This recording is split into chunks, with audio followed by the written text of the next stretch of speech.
Alright, hey guys, welcome to my first attempt here at creating a video lecture of what I was planning on talking about today in class before the snow decided to be an issue. So today we were going to spend time in class talking about the physiology of memory, setting up for our discussion of the role of that molecule, if you remember, something called PKM zeta, and the role that that plays in formations of long-term memory, and setting up our discussion of erasing memories as well. So before we can get into and start talking about how memories can be erased, we sort of need to talk a bit about how memories are formed at sort of the cellular, molecular level. So let's just go ahead and get started. If you remember, just to recap what we talked about a little bit last time in class, last Thursday that would have been, we talked just very briefly about some of the basic sort of structures of neurons and things. If you remember, neurons are the basic building block of the nervous system. They comprise the central nervous system, as well as the peripheral nervous system is made up of billions and billions of neurons. And neurons are cells that are specialized for the task of communicating with one another. And if you remember, we said we identified some of the most important parts of a neuron, and we said there's basically three important parts of a neuron. Let's sort of point those out again here, just for recap purposes. So we said this thing here is the cell body, or sometimes called the soma, which contains all the genetic material of the cell. It contains the nucleus of the cell, and for our purposes is not really the most important, not one of the most important parts of the cell, although the cell body contains all the genetic material and all the information necessary to sort of sustain the functioning of the cell. The cell body doesn't really play that much of a role in terms of the communication abilities of a cell. When we're talking about neurons communicating with one another, the structures that are more important for that are these two things here: the dendrites, which are these sort of tree branch structures that come off of the cell body. Dendrites literally translates into tree branch like. And what do we say about the dendrites? The dendrites are the input to a cell. So these receive information. Dendrites receive information from other cells, neighboring cells. So there would be, you can imagine, a neuron over here sending its signals, and those signals getting picked up by the dendrites of this cell. So the dendrites are the input to the cell. The axon, the final part, the third part of the neuron here, is the output from that cell. So dendrites are the input, axon is the output, carrying signals away from the cell body, right? And so here you can sort of see a picture of another neuron over here. And so what we say is that the axon of this cell forms a synapse onto the dendrite of this cell. And what a synapse is, if you remember from bio or intro to psych, a synapse is just a small gap in between the axon of one cell and the dendrite of another cell, right? So this is the output from this cell, this axon, and so the dendrite of this cell is receiving the signals that this and the cell that I've traced out in red here is sending. So because we're talking about this synapse right here, this small gap in between the axon of this cell and the dendrite of this cell, we would refer to the cell that I've outlined in red here as being the presynaptic neuron, the neuron that is before the synapse, and this blue neuron here would be the postsynaptic neuron. Okay. And I think that is most of the important stuff that we mentioned, just sort of to recap from last time. And here's just another picture of a pretty typical type of cell. It's called a multipolar neuron. Multipolar in the sense that there are lots of poles, protuberances, I think is the word, coming off of the cell body, right? So lots and lots of dendrites, and normally for a multipolar neuron like this one, they will have many dendrites, but just a single axon extending from it.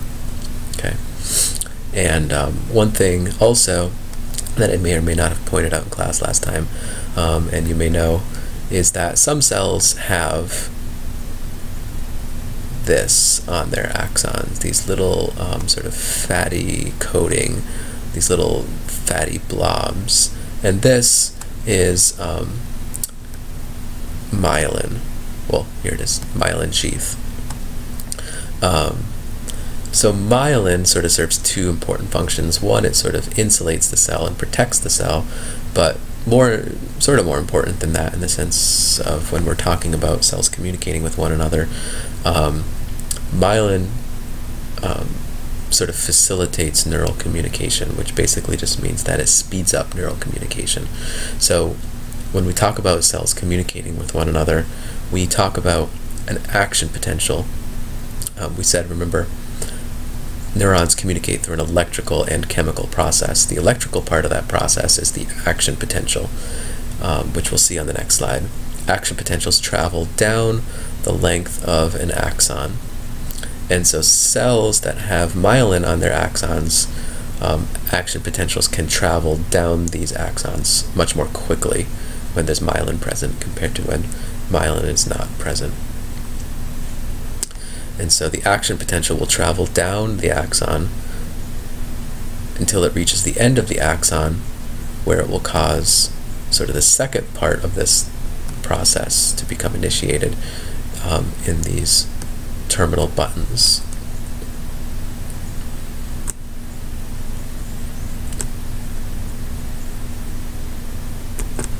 Okay, so here is a picture of an action potential. So what is an action potential? An action potential is just a very brief change in the electrical charge inside of a neuron.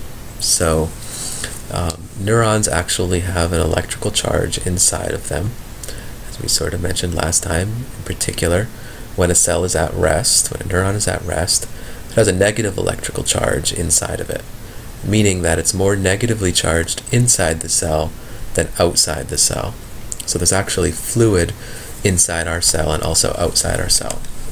The fluid inside our cell is called intracellular fluid, and the fluids outside of our cells that surround our cells is sort of like seawater in a lot of ways, sort of like salt water, and it has a positive electrical charge. So the electrical charge inside of our neurons is more negative than the fluid that surrounds our cells, and in particular,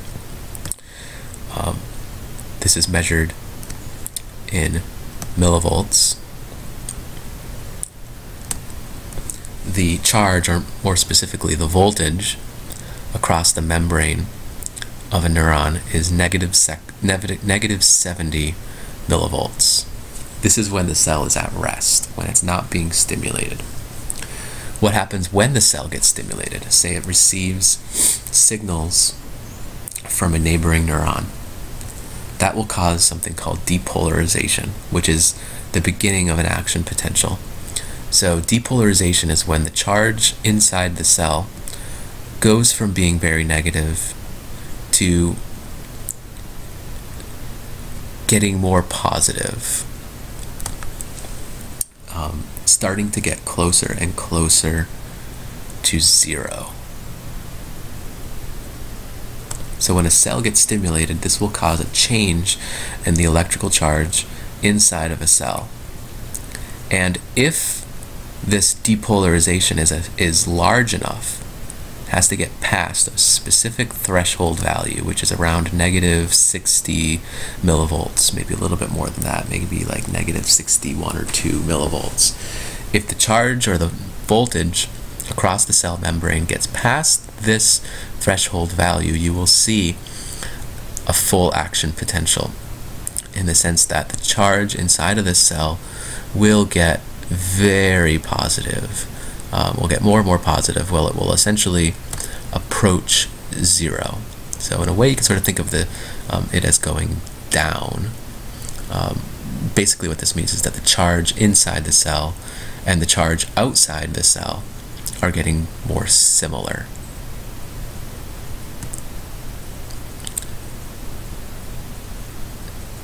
So the charge inside the cell is getting more and more and more positive, closer to zero, and then it actually goes past zero for a bit. And this whole process here is called depolarization. This doesn't last for very long until the charge inside the cell comes rapidly back down to being negative. So it comes back to this resting potential value. This is called repolarization. And then for a very brief period of time, the charge inside the cell dips below where it originally started. So that is from here to here, where the charge inside the cell has actually dipped below where it originally started. It originally started at negative 70 millivolts. For a brief period of time, the charge inside the cell has gone below that value, so it's around negative, possibly 80 millivolts here. Maybe not quite negative 80, but close to that. And so when this happens, this is called hyperpolarization. The cell is hyperpolarized. The charge inside the cell is even more negative than when it originally started. And it takes a little while for the charge to come back up, back to the what's called resting potential value, which is negative 70. Okay. So a couple things to point out, which I may have mentioned last time as well. Because of this fact that there is a threshold value, the charge inside the cell has to get to this particular value, right around here, in order to see an action potential. This is what causes action potentials to have a property called, they're basically all or none events. Action potential either occurs or it doesn't occur.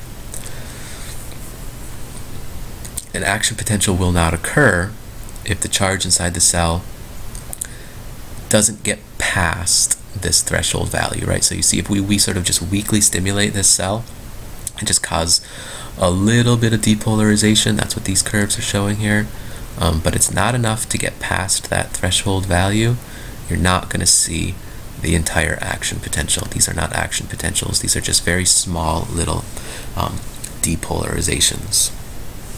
So the charge has to get past this threshold value to see this spike in the charge inside the cell, this depolarization followed by repolarization followed by hyperpolarization. Those three phases are what make up an action potential. And so this is what all action potentials look like. Action potentials are just this very brief, right? Brief because look at the time here, we're measuring time in milliseconds. So the entire action potential really only lasts under 3 milliseconds. So it's a very brief electrical impulse. It's a very brief change in the electrical charge inside the cell.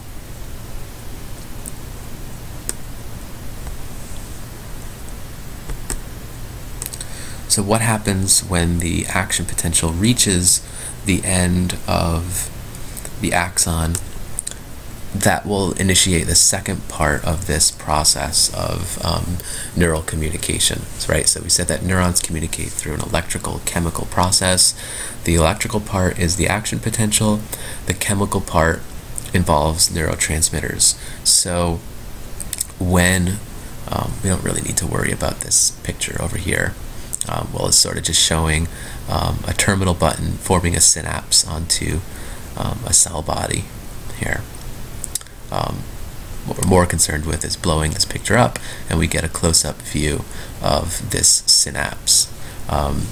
So in the action potential, this blue part here is a terminal button from a presynaptic neuron, and this sort of purple line here is the cell membrane of the postsynaptic cell.